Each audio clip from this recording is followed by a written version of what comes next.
appeals court gives President Trump a win, tossing out his massive civil fraud penalty that could have cost Mr. Trump $500 million or even more.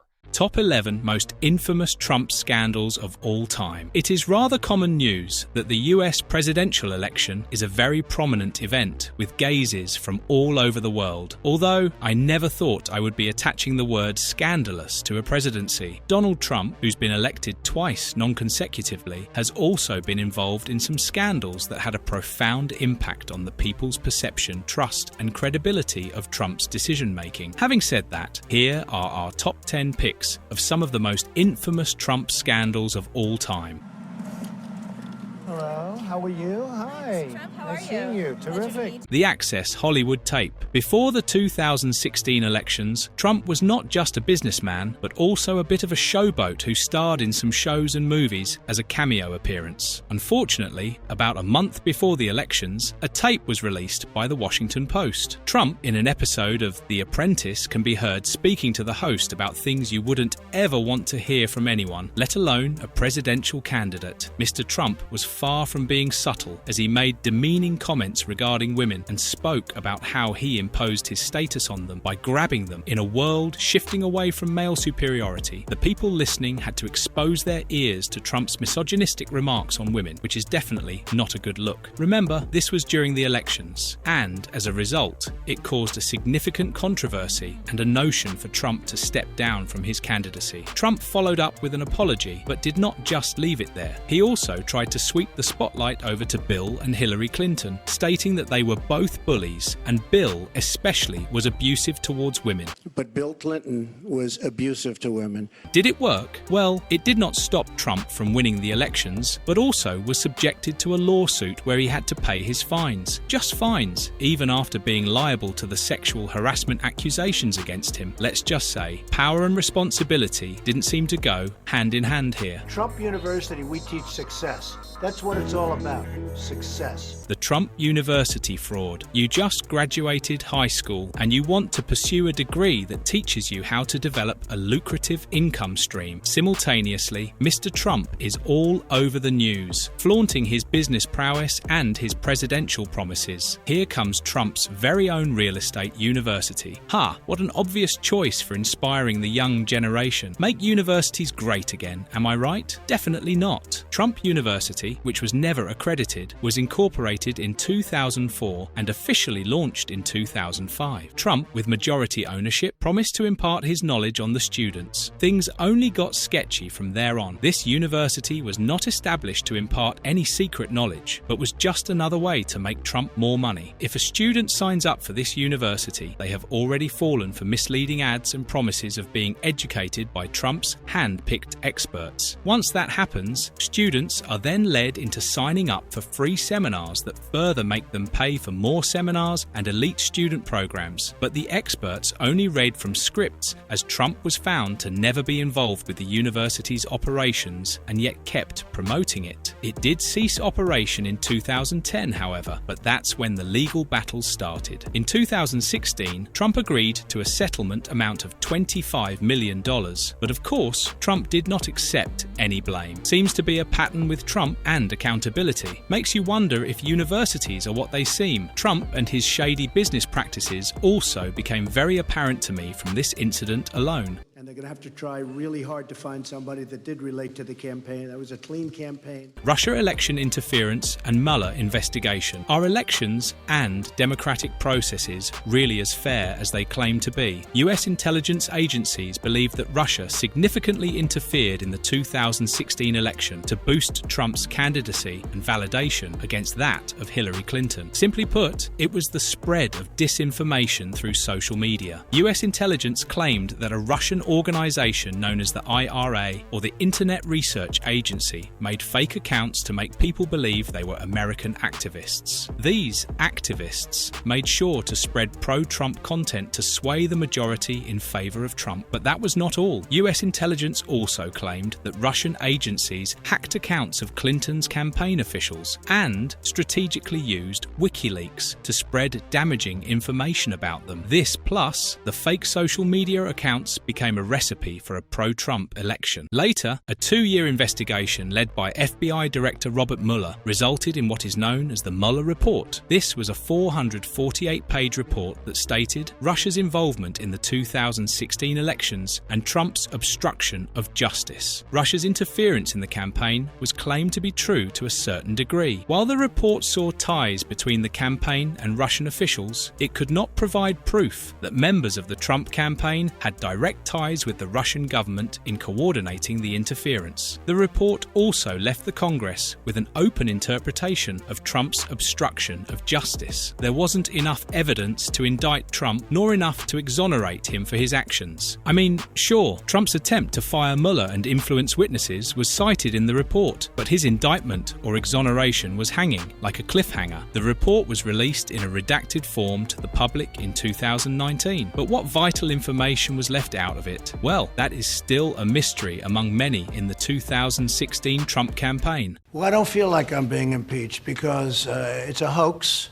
it's a setup. Trump's first impeachment due to the Ukraine scandal. Trump and his abuse of power are becoming more and more symbiotic with every scandal. This was part of the 2020 election where Trump stood against Joe Biden, and it seems to be of no surprise that Trump was accused of unfairly obtaining favors from a foreign government and relying on their interference for his personal political gain. It all started with a phone call between Trump and President Zelensky of Ukraine. A whistleblower filed a complaint, citing information from this call where Trump sought certain favors from the president of Ukraine, asking him to investigate into 2 matters. One, that it was Ukraine and not Russia that interfered in the 2016 elections, which is a wild conspiracy theory that is now discredited. The second favor pushed Zelensky to investigate Joe Biden and his son Hunter, who served on the board of Burisma, which is a Ukrainian energy company. Nefarious Mr. Trump was seemingly looking to damage Biden's candidacy in favor of his own. To add salt to the wound, it was also found that a back channel was used to unofficially pressure Ukraine and push for these investigations. Trump also had leverage in the form of military aid worth $400 million.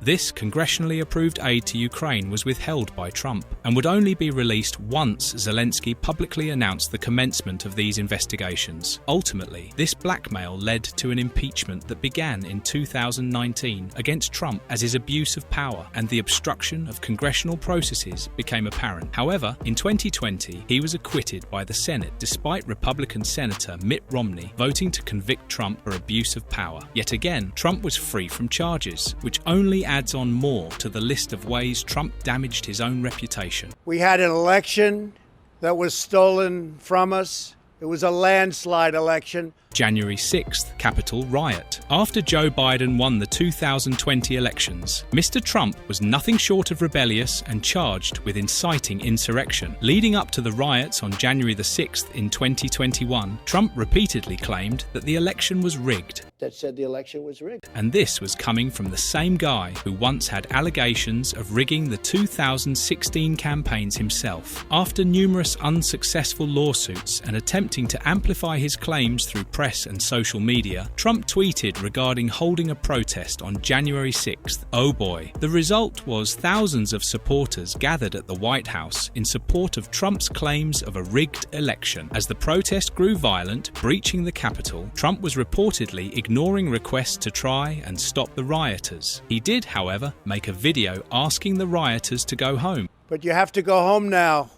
We have to have peace. But he also praised them. He got impeached a second time, thus making history by becoming the only president that faced 2 impeachments. Surprise, surprise, Trump was acquitted of charges once again, even though a bipartisan panel indicted Trump over his efforts to overturn the election. In the end, he was cleared of all charges. Following this, Trump has only downplayed his actions and referred to the rioters as patriots of the country. Just like a slippery rat, Trump squeezed out of blame once again. Such an incident only sheds light on the democratic prowess of the country, because how does an ex-president put the safety of his own citizens at risk for his personal gain? Yeah, the idea of democracy definitely destabilizes when such an act is played out. Do you know about the $130,000 payment to Stormy Daniels? The Stormy Daniels hush money case, another scandal that did not affect Trump's presidency at all, involved an adult actress who went by the name of Stormy Daniels, or Stephanie Clifford, which was her legal name. In 2006, Stormy claimed to have had a sexual encounter with Trump, but Trump denied this claim. Short and sweet story for once, right? Nope. Fast forwarding 10 years to the 2016 electoral campaign, Stormy was reportedly in discussions to make this story public. This caught the attention of Trump's personal lawyer at the time, Michael Cohen, who decided to pay Stormy a sum of $130,000 to prevent her story from becoming public and damaging Trump's candidacy. The payment also meant that Stormy would be under a non-disclosure agreement which kept her from revealing any details of her encounter with Trump. However, in a twist of faith, the Manhattan District Attorney charged Trump for falsifying business records. You see, the money given to Stormy Daniels had to have come from somewhere. The prosecution argued that the $130,000 used by Michael Cohen was falsely claimed as a legal expense. To take matters further, the prosecution also claimed that the money was used to cover up a deeper conspiracy and serious crimes that would influence the 2016 election. Remember the Russian scandal?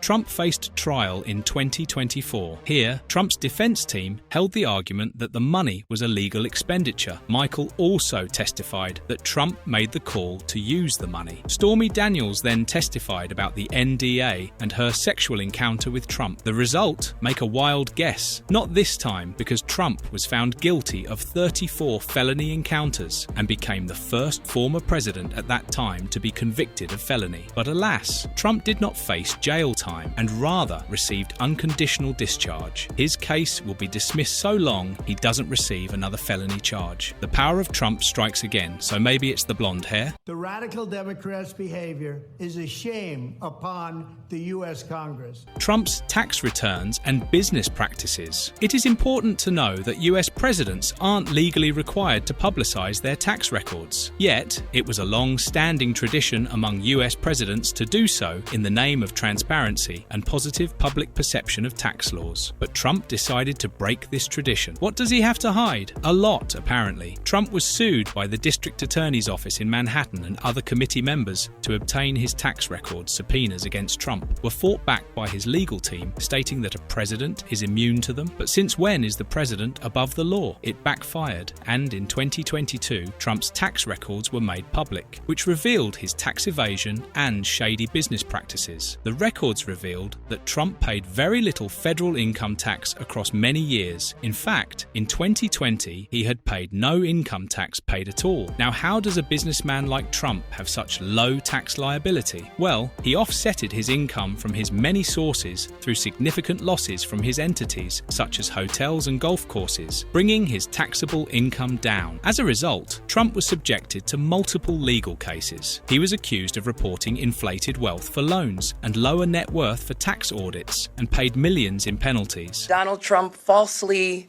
inflated his net worth by billions of dollars. Trump was also charged with falsifying business records to shower his executives with expensive luxuries. Not Trump, but his CFO admitted blame and served jail time. This sort of practice impacted the public perception of tax laws, not just of the American citizens, but of other nations as well, in terms of financial transparency. On the flip side, however, the subpoena and criminal trials of Trump reveal that even a former president can be held accountable for his actions in both the corporate and political scene. The system is full. Can't take you anymore. The family separation policy. This controversy is heartbreaking to even think of. In a move that violated basic human rights, Trump strategized an immigration policy that criminalized those that crossed the US-Mexico border without legal documents or authorization. This was true for those even seeking asylum, and innocents who needed help from the US were forced into federal jail. In fact, some families were separated from their children, as children cannot legally be held in criminal custody, and so were handed over to the Department of Health and Human Services. It was also brought to light that there was no way to track the families of the children, no way for them to reunite. Images of children sleeping on concrete floors, lack of food and hygiene, and some even being chained, sparked an outcry, not just in the US, but around the world as well. It damaged the US's reputation for its immigration laws towards asylum seekers and the lack of basic human rights. The policy was discontinued by the Biden administration, but its effects are still lingering, with children still unable to reunite with their parents. Trump's zero-tolerance policy heavily violated international law in providing safe haven for those fleeing away from violence, and were yet subjected to this inhumane policy. Just so you understand, though, we didn't delete anything. Nothing was deleted. Classified documents at Mar-a-Lago. Before I get into it, remember this act, the Presidential Records Act. Under this, all presidential records belong to the US government and are to be transferred to the National Archives and Records Administration, or NARA, at the end of presidential term. Did Donald Trump do that? No. When Biden took over the presidency, NARA's investigation revealed that numerous records were simply missing, gone with the wind, just as Trump leaves office. This happened in 2021. In 2022, Trump's ever-so-trusted representatives handed around 180 documents, yet those were not all of them. So, an FBI-issued subpoena was the last resort after an investigation took place. They were led to Mar-a-Lago, a beach in Florida where over 100 documents were found. Eventually, in July 2023, Trump was indicted for 40 felony counts pertaining to the mishandling of classified documents leading to an obstruction of justice evidence. Also included photographs of the various locations concealing the documents. You know where this goes by now. Just like old times, the indictment was of course dismissed in July 2024 by Judge Aileen Cannon, citing an unconfirmed special counsel by the Senate. The Department of Justice issued an appeal against the dismissal, but Trump's presidential victory in 2024 meant that Trump, being a sitting president, cannot be prosecuted, which was a policy created by the Department of Justice that wanted Trump's case to reopen in the first place. I guess the stars aligned for Trump yet again. This did raise questions regarding national security. The documents contained highly sensitive data and could have gone in the wrong hands. On a global scale, the fact that a president mishandled sensitive data did not do well for the US's allies and their trust. Now imagine what the enemies can do. Trump's mishandling further fueled their propaganda against Trump and called out the unreliability of the US government. You also had people that were very fine people on both sides. The Charlottesville very fine people comment. Trump, at a press conference in August 2017, made some concerning comments regarding a rally that turned violent at Charlottesville, Virginia. To set the context, a rally was organized by far-right groups in protest against the removal of a statue of Robert E. Lee, who was a Confederate general during the American Civil War. Soon, the rally turned violent, with protesters against protesters stemming after a white supremacist drove his car through a crowd of counter-protesters. This even caused injuries and one death. Trump's initial comment failed to denounce the violent supremacist group, claiming there was hatred, bigotry, and violence on many sides. This only got more demeaning when Trump 2 days later stated that there were very fine people on both sides, but soon after claiming he didn't explicitly refer to the neo-Nazis and white nationalists, but rather those innocently protesting. It's clear to see why this would damage Trump's reputation as a leader, especially because he failed to condemn a group that initiated violence, while also potentially fueling far-right ideologies. Was it a planned statement or absolute delusion? What do you guys think? I'm very disappointed because Elon knew the inner workings of this bill better than almost anybody sitting here. The Trump versus Elon Musk drama, a clash of two egos? Or was it because one of them couldn't benefit enough from supporting the other? This started in June 2025, after Elon openly critiqued a new tax and spending bill passed by the Trump administration. It is of no surprise that Elon used X to pass some fruitful comments on it, to which the ever-fruitful Trump also replied. Trump, also using X, simply stated that the bill impacted Tesla by significantly cutting cutting electric vehicle subsidies, throwing Elon into a fit. In response, Trump also threatened to cut Elon's government contracts, further impacting his role and Tesla. So Elon backed off, right? Wrong. He instead suggested that Trump should be impeached due to his involvement with sex offender Jeffrey Epstein. Two well-known entities battling it out on X did not serve well for the nation's reputation, as Elon was at odds with the Trump administration. However, it also highlights the extent of Trump's abuse of power, with important information being kept in the dark regarding Epstein. The feud being on X also showed a level of instability as it became a globally viewed rivalry between the two. Well, at least the Gen Z enjoyed the drama. Overall, every scandal that Trump has been associated with reveals the extent to which presidential power and fame can also be misused. From the Access Hollywood and Stormy Daniels controversy, damaging Trump's reputation as a global leader, to serious matters, questioning the basic human rights of asylum seekers, it is no secret that Donald Trump has a side that shows his incapabilities as a fair leader, yet he stands tall as president. So, what does our future really hold? Whatever it may be, the world has its eyes on it.